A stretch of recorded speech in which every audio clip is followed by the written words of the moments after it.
Welcome to another episode of Threads of Enlightenment. As usual, we welcome our guests. I believe that all of us are, and my guests are what I call the modern day sages that come to us, visit us, and deposit wisdom, deposit their truth, deposit their all the knowledge that they have gained in their journey to help you and I to become better human spirits. And so it is my honor tonight to welcome our guest to Threads of Enlightenment, and I want all the family to welcome her as she begins to tell us all of her creation. And then, as usual, we'll go back and start before she started putting those bricks together to build this castle that she has. So, welcome to Threads of Enlightenment. Thank you so much, Ken. It's an honor and a pleasure to be with you. Thank you. Thank you so much. Well, I am Rena Romano and I am a sur-THRIVER, and I trademarked that word SURTHRIVER, but I wasn't always a survivor, Hmm. sur-THRIVER. Um, we'll get into that in a little bit, but now I am a professional speaker, a podcaster, a well-being coach. I have master classes Hmm. online for well-being, and I just think that I agree with you. We're all here for a purpose, and my purpose is to help victims and survivors of child sexual abuse and sexual assault Hmm. to let them know that there are endless positive possibilities of a positive, happy, healthy, productive life Yeah. after trauma, Yes. because we all deserve to live in joy. I absolutely agree. And I always say to everyone, to people, that we are all traumatized to some degree. The level of trauma depends on the incident that took place to us, whether it's sexual, whether it's verbal, whether it's there's so many other ways that we are traumatized. But as you mentioned, that's just that shouldn't be all of that the story is about. And that's what you're here to tell us, that there's another aspect or another path to your story. And so, talk to us. As I mentioned earlier, I want to go back before you start laying those bricks as to how did you begin to build this castle that you have, because you mentioned trauma. What was your trauma? How old were you? And how did it affect the way you think? Because when we are traumatized, it affects us in that fashion, so that we perceive the world from that hurt. Talk to us about some of those Absolutely. things that you had to overcome. Well, as a child, I was molested starting at the age of 4, and it went on Oh, for almost 2 decades wow. by a family member, an older brother. Hmm. And I always knew, but I was in survival mode. When something is happening bad to us, our body, our minds go into survival mode, no matter what that looks like, whether we repress the memories or we freeze or fight or flight, Yeah. is what they say. So I always knew that this this is wrong. This shouldn't be happening to me. But I felt like I had to survive for a Hmm. reason. Yeah. And then, sadly, as a young adult, when I was out on my own, uh, a perpetrator broke into my home while I was sleeping and raped me in my bed. Mm. But I didn't report it Hmm. because a lot of times victims, survivors get blamed and shamed. And Yeah. this was many, many years ago, and it's still happening, but it's not as happening as much as it was back then. Hmm. But Ken, I just knew that there was something better for me. I knew that I just had to survive and keep going and go into survival mode. My mother didn't know what was happening to me because she was a widowed woman and had to go to work full time. So she thought that my older brother was protecting us and Yeah. looking after us. Yeah. And sadly, it's usually someone we know within the family. I mean, look at Oprah. It was an uncle of hers. Mhm. And, later on, fortunately, I knew I was gonna be on the Oprah Winfrey Show to share my story. Yeah. I knew that I had a purpose. I didn't know what it looked like. Mhm. I didn't know how it was going to evolve, Yeah. but I just knew I had to keep going. That's awesome. So this was even at a young age, you knew that there was more for you to be able to be in a place to do something different. So at a young age, this was when you felt that. Absolutely, and as I said, my mother would go to work, and she would come home, and she would see that I was sad or depressed, or my self-esteem and my self-worth Hmm. was very low, Yeah. but I couldn't tell her what my brother was doing, Yeah. because as a child, I felt if I told on him, it would break up the family, Hmm. and as a child, we don't wanna be responsible for that, um, breaking up the family. Yeah. Yeah. On one hand, I loved my big brother. On the other hand, I hated my abuser, and I Yeah. I was afraid of him. Hmm.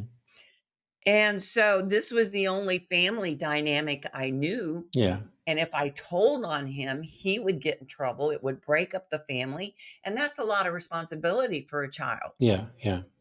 to Wow. handle. Yeah. So I sucked it up. I survived it. But I always knew that I was supposed to survive it for a reason. Like I Hmm. said, I don't know what that reason was until later on in life. Yeah, I have a theory on some of those things, and I know I may be a little off when I express my theory. I believe that um, in a strange way, we were the better candidate for that. This is the reason why I say that, because it turned someone that happened uh, like like you are today. Now you're able to turn around and reach people that were not as strong mentally as you in this fashion, saying that you are a survivor and you knew that you had a bigger purpose. Some people don't are not as strong. I know one of the things that I see in your writing is to be brave, and I can attest from what you're saying that being in that situation, you would need to be brave in order to survive, and also from what happened again to you later on in life. So, how did these incidents form your mindset towards life, towards yourself, towards people, family? How did that affect you? Well, in the beginning, I was stuck in victimhood Hmm. because I was a victim, and I didn't trust anybody Hmm. because here was this person I trusted and I loved, and they were hurting me. Yeah. As a 4-year-old child, I had no language for what was happening. I didn't know what sexual abuse was or anything. Um, so I didn't know what it looked like. I didn't know where I was going. Um, it was hard for me to trust people. Hmm. Later on, I'm a very outgoing person. I am an extrovert. And Hmm. I like to call myself an extrovert introvert because I like my alone time. Me too. But being a speaker, salesperson, I'm on stage a lot. So Yeah. that's Yeah. an extrovert. Yeah. So, but I became very quiet and I distanced myself from a lot of friends Hmm. as a teenager. And mom had to go to work. She couldn't understand why I was in this dark place. Yeah. And I became in a very dark place, and I was forced to do drugs, and fortunately, I never got addicted to drugs. Hmm. Yeah. Um, yeah, so thank goodness, and I know so sadly that a lot of people do become addicted to drugs, and it's no fault of theirs. Yes. It Yes. it it is not. So, I just I didn't know what I was supposed to do other than just survive and pretend like nothing was wrong. Mhm.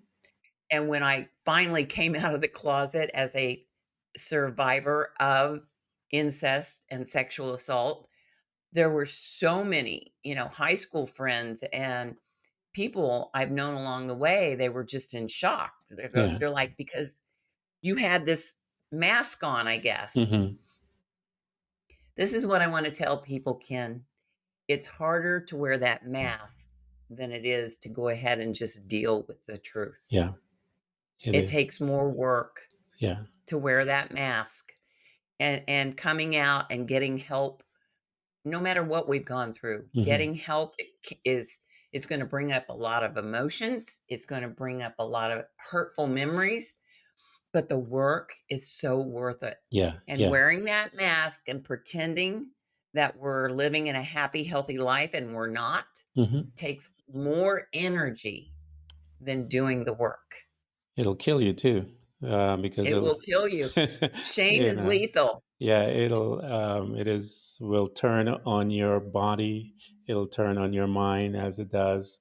Again, it's how we handle our thoughts, and they become monsters, these giant things that keep us crippled and bound to a certain mindset that keeps Mhm. us in prison all of our lives until we begin to face it. So, you mentioned that you came out. How old were you?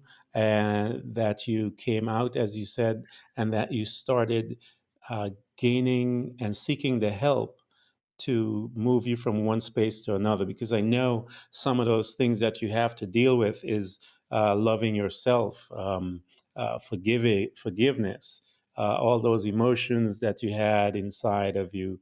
How did you deal with those type things when you began to seek help?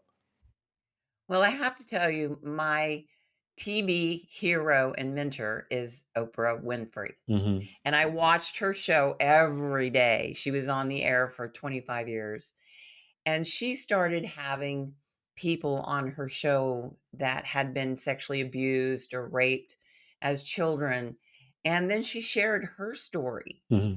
of incest and rape as a young child, and I'm looking at her and I'm saying, "Here's this beautiful woman, and she is successful, and she's gone through all these horrible things, and look where she is today," and I just knew I wanted better Hmm. for my life. And so all those years watching her show, and I was in one bad relationship, then another and another, because I was looking for men that would abuse me because that's what I was treated all my life. Yeah. I was never shown how to be loved in a healthy manner. Hmm. I was only shown love in the form of abuse. Yeah. So I would seek out those men who were abusive to me. But I knew I wanted to get married. I wanted to be happy. I wanted to be successful. And watching Oprah's show, um, one night I finally broke down and I chugged a bottle of liquor and contemplated my suicide. Mm. And fortunately, I passed out before I did anything. The next morning, I woke up and I called the crisis center in our local community and I Hmm. said, "I need help." And I was 34 years old. And that Wow. was the first time I called for help and told anyone. And the man was beautiful on the phone. I've never met him, but um, he made me feel proud that I called. Mm. Wow. And no one had ever made me feel proud before, Hmm. except for my mother. I mean, Yeah. she Yeah. never knew what was going on, and she couldn't understand my lack of self-worth, my lack of confidence, my lack of self-esteem because Yeah. Yeah. I always pretended I had it, Hmm. Yeah. but I didn't. I Yeah. didn't. Yeah. Yeah, that aspect of self esteem is very important. I noticed that within, and it's both for men and women. And so we have to be in control in the sense that we have to learn to love ourselves. And as you learn to love yourself, that's where the self-esteem comes out of and comes in. You begin to look at aspects. Some people, it is athletics, all different things. As you begin to see a different side of you, you begin to get strength out of that particular arena, and then you move on. How did you now? Here you make this phone call, and I know I love the fact that you said to be brave. And here it is again, that thread as we're having this conversation, um, of being brave and stepping out, making that phone call in your 30s, the pain, all the agony, the things that you now have to face. Talk about some of those. I know you mentioned the low self esteem. Talk about some of those dark places that you had to visit in order to become where you are today. Well, I started into group therapy and I went there for 2 years, and there were 6 other women in the group with me. Hmm. And sadly, or fortunately for some people, they were repressed the memories of what happened to them. I didn't repress the memories per se. I repressed the pain of what happened to me. And so every week in therapy, I would talk about what happened. It was just riveting. It was so painful because I had to finally deal with the pain and the shame. And it was a very, very dark place. It was very um it was brutal. Yeah. Therapy, I'm not going to lie to people. Doing the work can be brutal, but Yeah. it is so worth it. Yes, it is. And what I Yes. tell even I tell people, like I said earlier, it takes more work and energy to wear the mask Hmm. and to pretend that nothing's wrong Yeah. than to go do the work and finally admit. And but see, Ken, when I made that call, from my mom's generation, you're taught to suck it up, Yeah. shove it under the rug, and just go about your business. I was taught that asking for help was a sign of weakness. Hmm. But when I called, that man assured me that I wasn't weak, that I Yeah. was brave, Yeah. that I was, and it was the first time, like I shared this story in my TEDx talk, and it's so crucial that people hear that living your truth, there is nothing shameful Hmm. about your past or what you're going through. Yeah. It is a human experience. Yeah. And it's someone told me, they said, you're not responsible for what happened to you as a child, but you're now responsible for how you live the rest of your life as an adult. Yes. Because I was still stuck in victimhood and I was playing the victim and I was Hmm. blaming everything on everybody else but me. And I learned that I had to do the work if I wanted to be happy, if I wanted to get married, if I Hmm. wanted a successful job. I had to work on me, Yeah. but I was blaming it on the world. Yeah. Yeah. And it wasn't the world's fault what happened to me. Hmm. It was a few perpetrators. Yes. Yes. It is. It's a place. I. t- that's where I believe we become true creators, in the dark places, because you begin to face yourself. You begin to face all the pain, the hurt. Everything comes there. Everything is there. And I grew up in a Christian church, and when I read the Bible, there was darkness before creation. And I always tell people that is an example for us, because there is darkness, and then God comes and He starts creating what He wanted. And I Yep. believe we are the same, and Yes. we can create what we want in our life, regardless of what people did, um, because people will do things all the time, but it is what you wanted, the power of the will, the power of the individual will of that person can move mountains, as Jesus said. But as you begin to move, because I wanted to walk people through and let them see, I had you paint this beautiful picture first, because people need to understand that the cost of the journey. You mentioned the reward Mm. of that journey that you have currently, and as creators, I know creators will constantly move and change and create. So a year from now, you're going to be in a totally different space creating other things.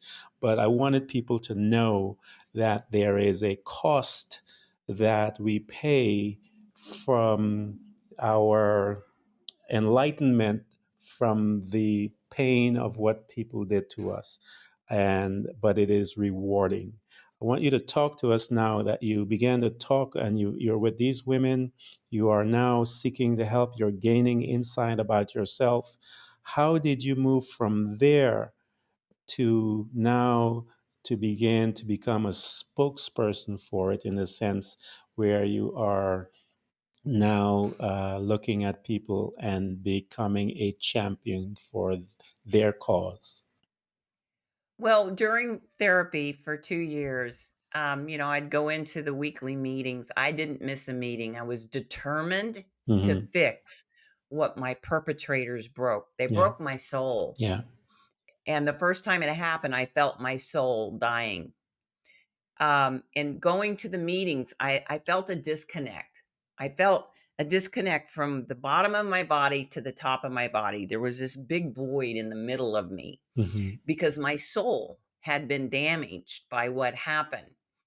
And I would go to the meetings every week because I was, like I said, I was determined to fix what they broke because I wanted to have the life that I'd always dreamed of. And one night I was there in the meeting and I'm crying, boo hoo, I can't get married. I can't find a good man to love me. And one of the survivors looked at me and she said, "When are you going to stop playing the victim and start taking responsibility for your life? You can't change what happened, Hmm. but you can change how it is controlling your life." Yes, yes. And oh my goodness, Ken, I was so hurt because I was still in victim mode. Yeah. And I grab a pillow and I'm sitting on the couch and I'm thinking, "You're my sister. Hmm. This has happened to you. How can you talk to me like this?" I was so mad at her. Yeah. I left that meeting. I said, "I'm never going back to that meeting. I hated all those people. How can she talk to me? I am a victim. I didn't do this." Yeah. I didn't understand what she was saying to me. And it had one of the therapists said it, it would have it wouldn't have worked. Yeah. Yeah. But I went all week long, Ken, depressed and thinking about her words that, when are you going to stop playing the victim and take responsibility? See, I thought I was taking responsibility by going to the meetings, Yeah. Yeah. but I was still stuck in victimhood and Hmm. blaming everybody else for my misery. Yeah. Yeah. I didn't know. This is what happened. Yes. Okay. And I Hmm. still get goosebumps when I tell this story. I went that whole week crying, depressed. I'm never going back to those people. I hate those people. They don't love me. The day before the next meeting, Hmm. I was stuck at a traffic light and it seemed like this light was stuck for 30 minutes. I'm crying. I hate those people. How can I get out from going? I'm sitting at this red light and it was like the hand of God that came down, the clouds of depression parted, Hmm. and God came down and slapped me up across the head and said, "Snap out of it, Rena. You can't change what happened to you, but you can change how it controls your life." Wow. And it finally hit me that, yeah, I can't change what happened, Hmm.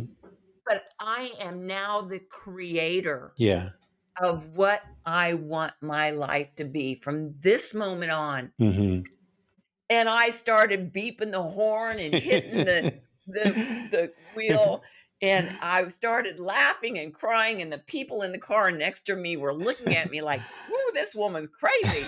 But I started laughing and I was crying, and my depression tears of depression turned to tears of joy. Wow. I finally get it. I finally get it. Thank God. I can't change what happened, Yeah. but now I am the creator and Hmm. I can turn everything into the things, all the dreams I have always dreamed of. I Yeah. can create them now from this moment forward.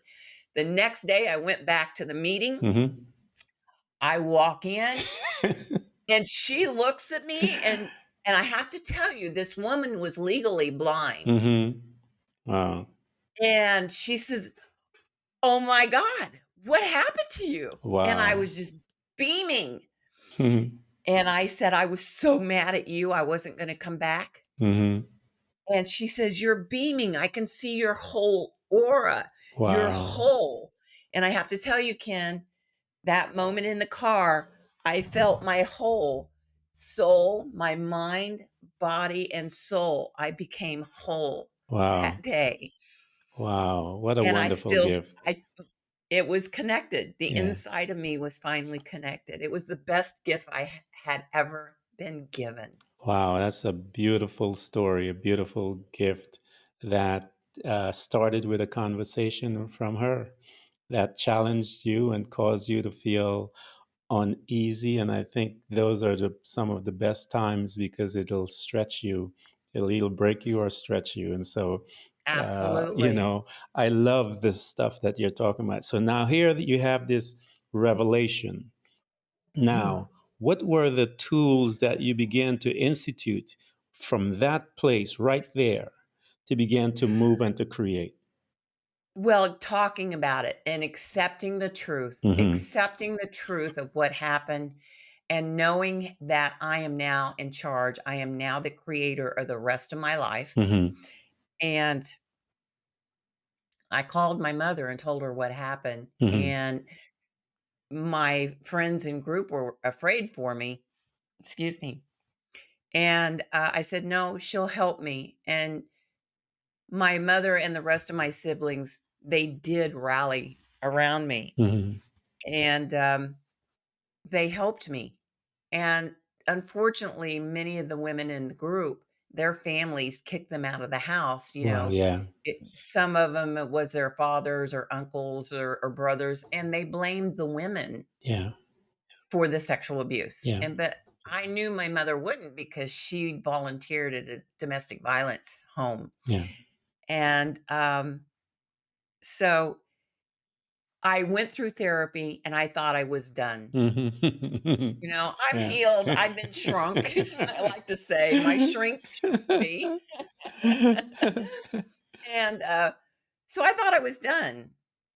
And I started working on, my sales career and Yeah. doing developing those skills, my leadership skills, my sales skills. But what I found later down the years, Ken, is that mindset. Yes, I was working on my sales skills, but I was neglecting my mindset, my self-confidence, my Yeah. self-esteem, my self-worth. And I found that doing daily affirmations, doing daily writings and journaling. Mm-hmm. And when I wrote my book, His Puppet No More, Mm-hmm. I had never journaled before Mm-hmm. because I knew if I put it on paper, it would make it true, the Yeah. whole story true. And when I sat down to write my book, just typed the first sentence. Then I spent the rest of the day mourning for that little child Yeah. because I really hadn't forgiven. I hadn't forgiven myself Mm-hmm. for the choices I made, Yeah. and I hadn't forgiven my perpetrators. Yeah. And this is what I want to share with your audience, Ken, that what I've learned along the way is we will make bad choices. Mm-hmm. But bad choices don't make us bad people. Yeah. It makes us human. Yeah. And those choices are stepping stones into becoming what we really want if we learn the lessons. Yes. Yes. Yeah, I absolutely agree. And this is beautiful as you began to move. And um, I, the reason why I'm coming at you is I'm digging and digging because I want that's people okay. to Bring it on. see that you have to become tenacious about this change. You can't rest. And I know the Mm-mm, part that you said you started focusing on the professional development versus the personal development. And most people take that route because we still have to be responsible to do, provide and all the other things. And so we would take that route, negating the fact that, hey, it's not finished yet. You're not finished. And so you will see the visitation in life will come again.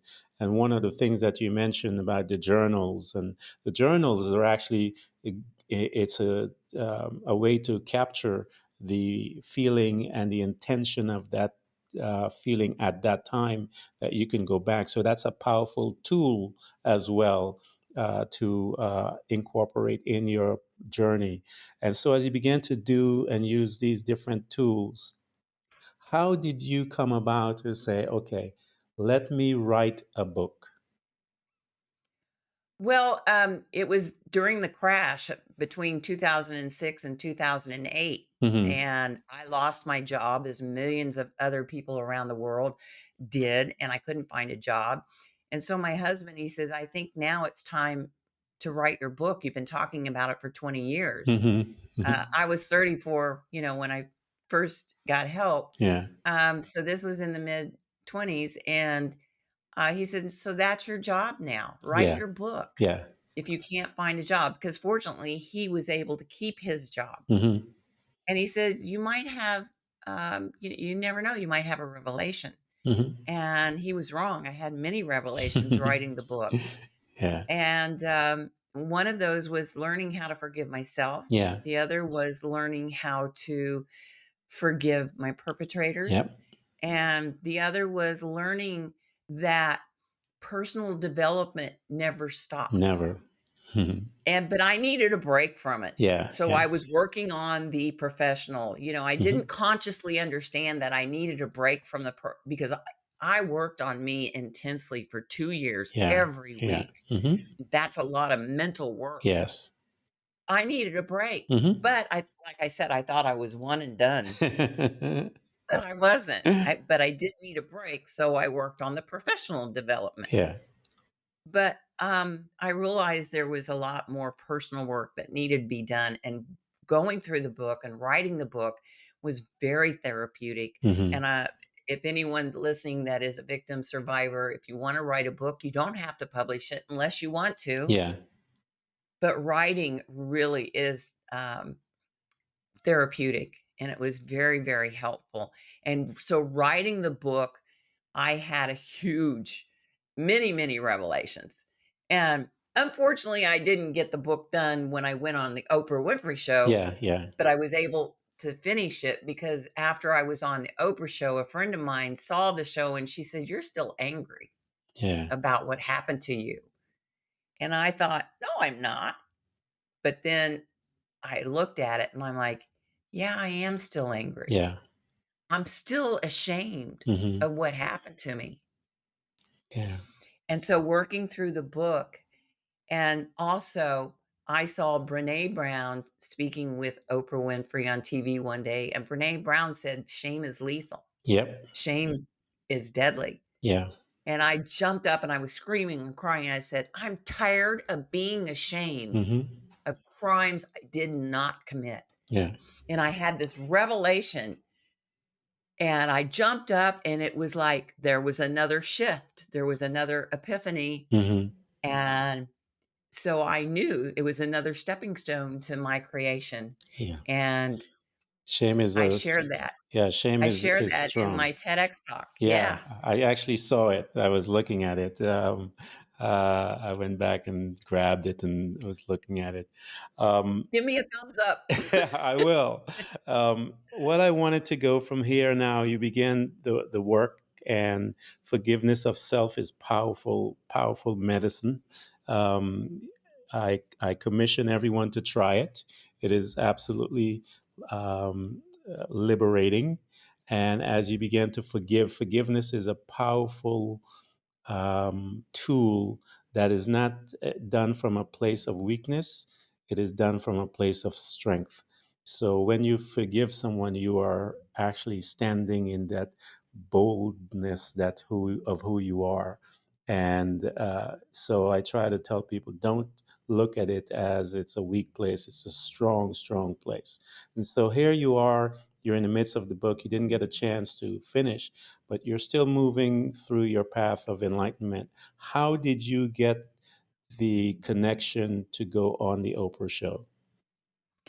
Well, as I said earlier, she was doing shows on abuse and child abuse, and Hmm. they would say at the end of the shows, "If you have a story you'd like to share with us, Hmm. and, please send it in." So I'm like, "Yeah, I have a story." And I knew I was gonna be on the Oprah show. I Yeah. kept telling friends and family for 2 years. I just felt it in my soul. I Yeah. knew it was gonna happen.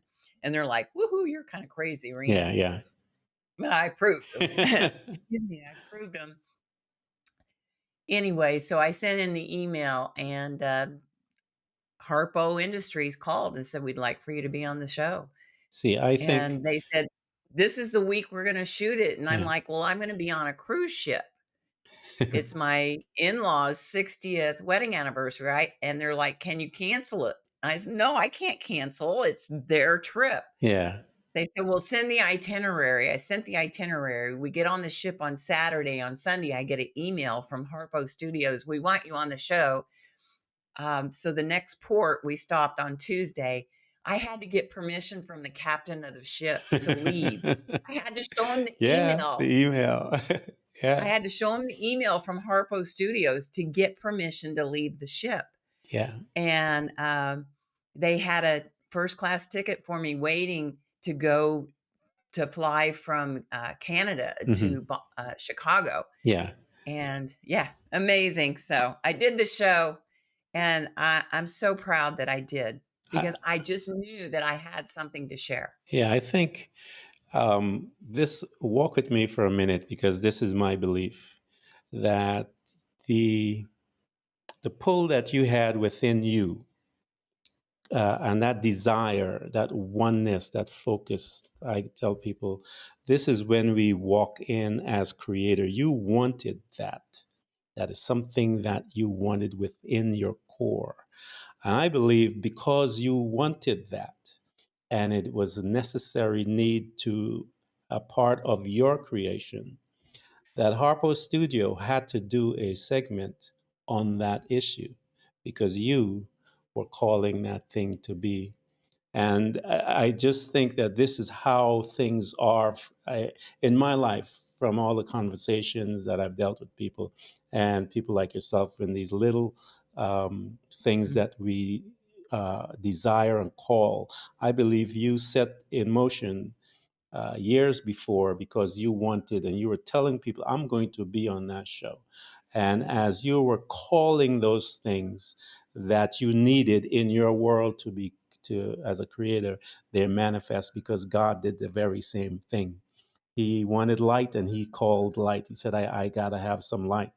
I need this and I got it. And so he was putting his thing together just like you were putting yours. And I think Mhm. because of you having that, you caused that to work out in the back end. And I absolutely believe that. And so I tell people, Absolutely. we are the We are the creators. creators. Yes. We Yeah, we are the creators. And people talk about the law of attraction. Hmm. You can think about a brand new BMW all you want, Hmm. but if you don't go out and work Yeah. and save the money to get that BMW, Hmm. you're not gonna get the BMW. Yeah. It just doesn't show up. So the thing is, I wanna tell people, 2 years before I was on Oprah, I called that into my life. Hmm. It was the law of attraction in action, but it wouldn't have happened had I not Not sent done the in the work. email Hmm. Yeah. and I hadn't done the work. Yeah. Because hey, Oprah wasn't gonna call me and say, "Hey, girl, you wanna be on my show?" It's not how it works. Yeah. You got to put the work in. You've got to do the action. Um, the action, if it's aligned with the attraction, you have to think about how you're thinking. Yeah. Because if I had any doubt that I was gonna be on her show, it would It not wouldn't have have happened. happened. No. No, but I knew it, Ken. Yeah. I absolutely felt it deep in my soul Hmm. that I was going to be on her show. I knew it. I told people. Like I said, they thought I was nuts. 2 years before. So you see, that's what I'm saying. You called that segment into play. And I'm telling you, this is just how it is. And it is this way because we are interdependent on Yep, each other. And yep. you will call things into existence that is necessary, because that's how we are. And just I tell people, create your world. So here you are. You called in the Oprah. The Bible says the principle is this: faith without works is dead. So if you Yep. don't put some work to that faith, to what you believe, and that's another thing that you have. I see you said believe, Mhm. and so once you put your work to that belief, it will manifest. So you now did Oprah, you're on TED. Talk to us about your TED show and how did you get there? Well, I saw a girlfriend of mine, she gave a TEDx talk, and I Hmm. have to say I was jealous. I was envious, and I don't like being jealous or envious. It's a negative, it's a ugly emotion. Yeah. I and then I had an epiphany. I had a thought, "Well, hey, I can do a TEDx talk." Hmm. And I don't wanna be envious of her. I wanna celebrate her. Yeah. Yeah. And so I started doing more work, journaling, and finding out how to do a TED Talk because I'm a speaking coach and a TEDx coach now. Hmm. So I started studying Hmm. how to do a TEDx talk, how to do a TED Talk, how to coach people to do that as well. And I can do a talk, why not?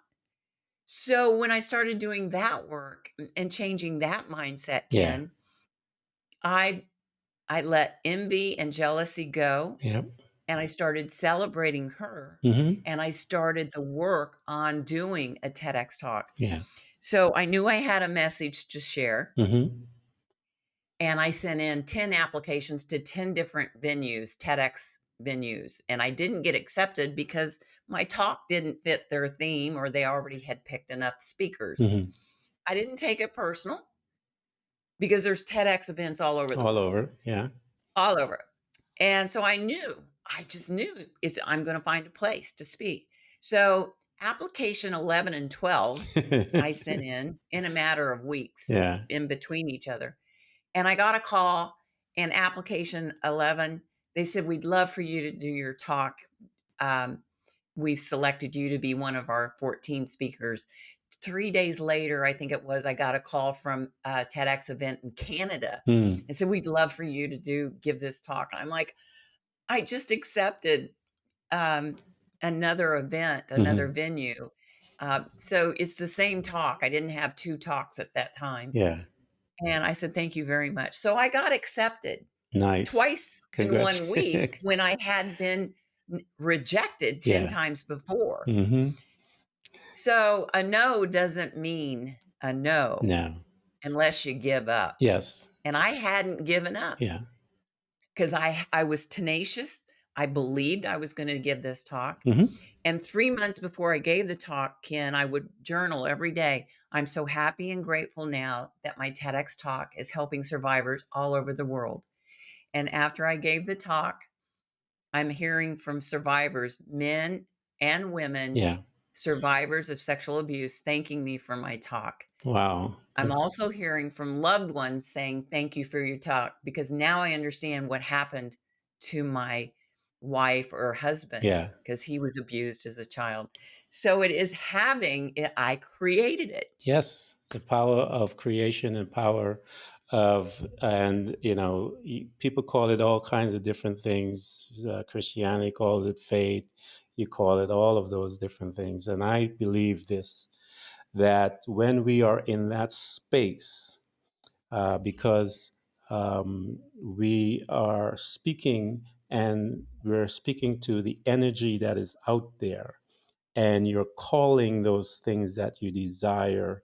And as you begin to call that, the hearts of men and women begin to move to create. And the time between you begin to call it and desire it and pull it, that's when you don't give up. And that's when you kept going. And I know, to me, is the beginning of the conversation. It is not the end of the conversation. When someone says no, it is the beginning of the conversation, because in corporate America, I used to do contract negotiation, and I used to love the Mhm. no's, because I know, I'm like, hey, we just got rid of that. Now let's talk. So here you are progressing, you're creating this world, you're I love what you're doing because you're speaking to the core of what a creator is and does, and that is that deep desire not to give up, but to call those things. It says in the Bible, faith is this, calling those things that are not as though they were. And Right. so here you are implementing and calling those things that are not and creating this world. And I tell people one of the most beautiful things as one began to grow and become an enlightened being is that we now turn around to become servants. What an Mm, honor that is given. That's why I said to you before, um, why did it happen to me? I believe we were the best candidate because we are then able to now turn around and become really true servants.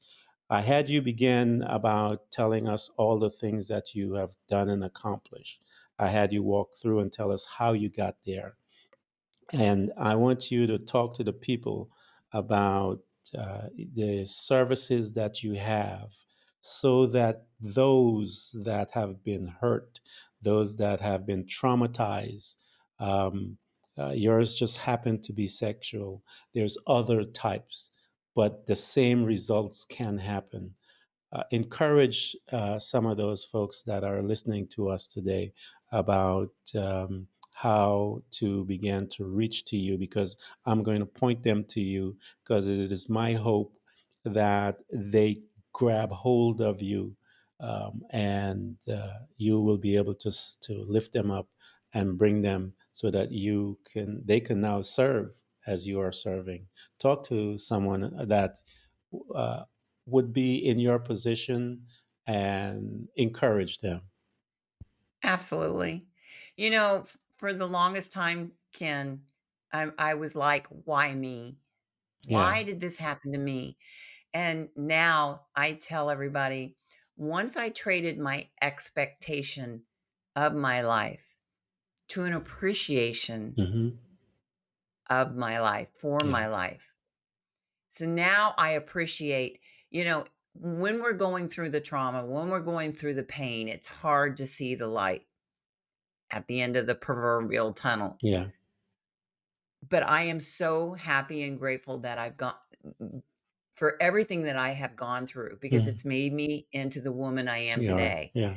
Now, I couldn't say that 30 years ago, Hmm. 20 years ago, 10 years ago. I mean, I'm still evolving, I'm still creating. Yeah. Today, I can absolutely say I'm so happy and grateful for everything I've gone through. Now, I've had some cringe-worthy moments that when I think about them, but I can't change it. Yeah. So I want people to know that, you know, there's a reason for you. Hmm. You aren't mass produced. Yep. You are created. You are an individual. And there is a reason for you. No matter how big or small, there are people out there who are becoming parents. I'm not a parent. I will Yeah. never be a parent. Um, Maybe it's your job to raise the next generation to be a good person. Hmm. Uh, whatever your journey is, just know that there's a reason for you, and we can love people. We can give them a smile when we see them. Um, they can go to my website, renaromano.com, Yeah. RenaRomano. I have, they can sign up for 52 weeks of transformational affirmations. Hmm. And there's stories that come with the weekly affirmations. They can purchase my book, His Puppet No More, or I have a journal. It's called my Thrive Journal, and it Hmm. teaches people how to do affirmations correctly, and it teaches them how to write and journal to have the creation and create what they want. So have them do that, Ken, and just know that there's a reason for you. I And you will. may not know what it looks like just yet. And Hmm. I still don't know my complete journey because I'm still evolving. Yeah. And that's the That's exciting the fun part. part. That's the fun part. Yeah. We never know. We just never know. I told my kids this when they were young men that when I went on my journey and I began to fall in love with myself, that We are an endangered species, and my listeners have heard me said this before, time and time again. We are an endangered species. We are one of a kind. We are so special that we have industries that are built to capitalize off of the fact that we're so special. Fingerprinting, retina scans, all of the other things, and that you are such a endangered species because you're one of a kind. There is nothing like you on any other planet but this one right here. And as such, as an endangered species, we need to learn how to be kinder to ourselves. We have to Yes. learn how to be more forgiving of ourselves. We have to learn how to be more accepting of ourselves. And as we begin to do those things, we will progress and become a better human spirit. And we will then be able to turn around and to help others from that space. I want to thank you so much for coming, to visit us. I am so honored that I had this opportunity to be in the presence of a creator, one that called those things that are not as though they were, and they manifested. And so I want to thank you, and I will make sure that everyone goes to you so that you can take them to that next level that they need to become better human spirits while we are here on this wonderful planet of ours. Thank you so much. Thank you, Ken. It was a pleasure talking with you, and I wish you peace and love. Thank you. Everyone who's listening to this podcast, we hope to continually help you to learn how to embrace moments of darkness, because it is in the darkness that we learn how to develop and use our abilities to truly see those parts of ourselves, often invisible to us, in the light. It becomes your responsibility to navigate through all of your trials, to find out who you truly are, and begin your journey to loving yourself, which is possibly one of the most difficult things you will ever do in your life. To love yourself and to find the real you. But always remember to enjoy the journey. Thank you for coming by. Please subscribe. And if you can support us financially, we deeply appreciate it.